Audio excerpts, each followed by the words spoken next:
găsit tuturor la horoscopul anului 2022.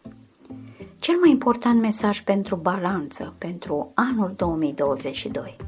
Când ai succes, amintește-ți că nu toată lumea este la fel de norocoasă ca tine, iar cea mai mare oportunitate a balanței în 2022 este că aproape tot ceea ce planifici va fi realizat. Deci, cel mai avantajos lucru va fi planificarea pe scară largă. Nu a trecut mult timp pentru ca balanța să aibă o perioadă atât de reușită ca 2022. Posibilitățile sunt aproape nelimitate. Vei avea succes în orice domeniu. Tu vei fi ca regele Midas, orice vei atinge se va transforma în aur. Puține uși vor fi închise balanței în acest an.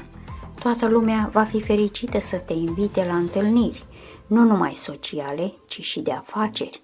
Ideile tale te vor ajuta adesea să dezvolți o strategie mai bună sau să iei un curs de acțiune mai profitabil. Majoritatea oamenilor o vor vedea în mod clar pe balanță, pe o dungă albă și vor dori să profite de norocul ei, ceea ce va duce la începerea de noi proiecte. Totul indică faptul că balanța va lua o nouă întreprindere mare în 2022. Vei dori să schimbi ceva în viața ta și, din moment ce drumul tău spre succes este mai ușor, datorită aranjamentului astrelor, vei vedea rapid rezultatele acțiunilor tale. Vei deveni și mai pasionat de ideile tale, ceea ce îți va face visele să devină realitate. Și așa va fi anul acesta. Planurile tale vor avea succes aproape de fiecare dată. În 2022 ar trebui să îți stabilești sarcini ambițioase. Nu are rost să te limitezi sau să te prefaci că este imposibil să implementezi un plan. În schimb, trebuie să iei taurul de coarne și să încerci să faci cât mai mult anul acesta. Nu se știe când va veni din nou un moment atât de favorabil. Vei avansa rapid în următoarele câteva luni, chiar la un moment dat totuși poți constata că ai mers prea departe. Uneori, în drumul spre succes, o persoană se uită pe sine și nu se uită la răul pe care îl poate face cuiva. Dacă nu rămâi în alertă în 2022, poți provoca și o mulțime de suferințe cu lipsa ta de gândire. Ar trebui să-ți amintești întotdeauna că succesul asupra cadavrelor nu este niciodată un succes adevărat. Este un eșec mascat. Legea dăruirii este foarte simplă. Dacă vrei bucurie, dăruiește bucurie. Dacă iubirea este ceea ce cauți, oferă dragoste. Dacă vrei bogăție materială, ajută-i pe ceilalți să devină bogați. În 2022 ar trebui să-ți dai seama că tot ceea ce dai lumii îți revine într-o formă sau alta.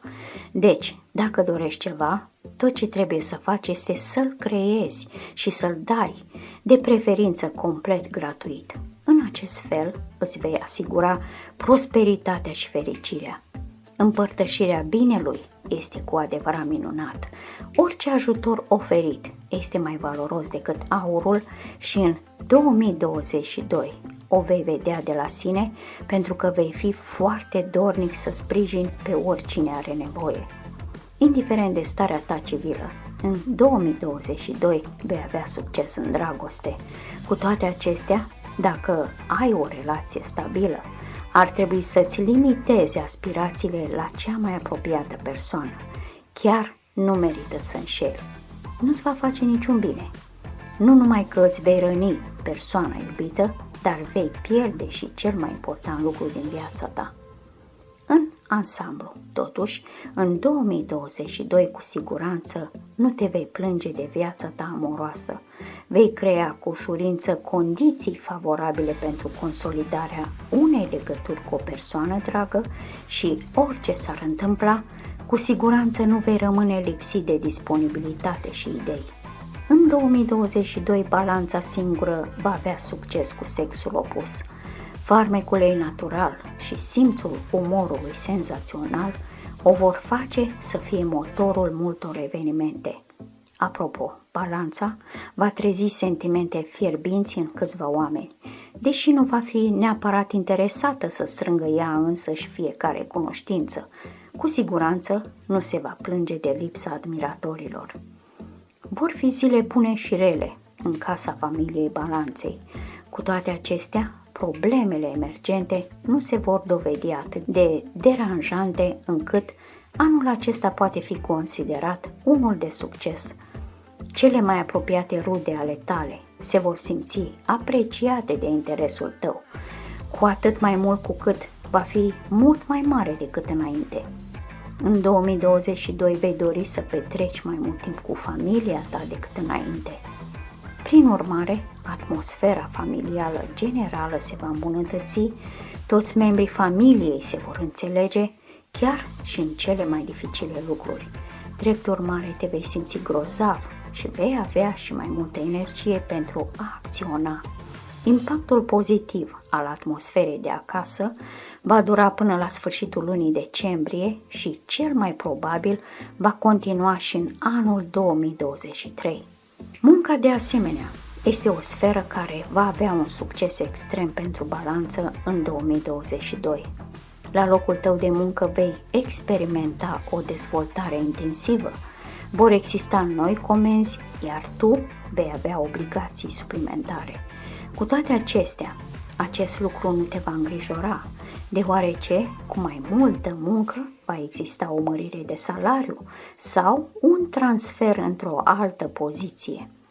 Nu este neapărat vorba de o promoție, dar Balanța caută să schimbe slujba de ceva vreme, așa că va simți o mare satisfacție de această ocazie.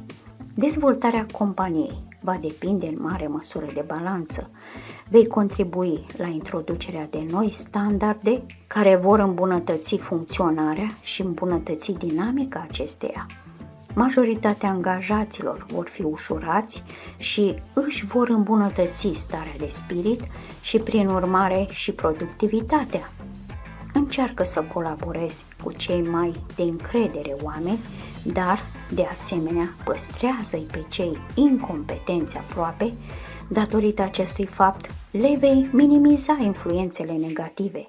Te poți baza pe mult succes la locul de muncă și vei încheia anul cu un oftat liniștit de satisfacție și planuri pentru următorii câțiva ani.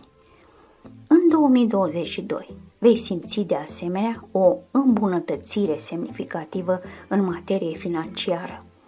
Modificările la locul de muncă îți vor aduce bani în plus. În anii precedenți ai suportat anumite obligații financiare a căror rambursare a avut uneori probleme. Acum însă va fi posibil să recuperezi această problemă. Dacă vei decide să-ți înființezi propria companie în 2022, te poți baza pe o șansă uriașă de succes. Îți va fi extrem de ușor să conduci o afacere sau să investești în idei noi. Orice eforturi întreprinse de tine vor aduce rezultatele scontate și chiar le vor depăși. Dar controlează-ți ambițiile, astfel încât acestea să nu depășească abilitățile tale înnăscute și încearcă să fii precis cu privire la obiectivele tale financiare. Indicat ar fi să folosești metode creative pentru a-ți multiplica banii. Balanța nu va întâmpina multe probleme de sănătate în 2022. Una peste alta va fi un moment ideal pentru muncă intensă și divertisment, deoarece rezistența ta va fi extrem de mare. Probabil că nici măcar nu vei răci.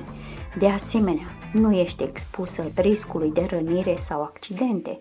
Poți face față cu ușurință canotajului sau poți încerca un alt sport extrem.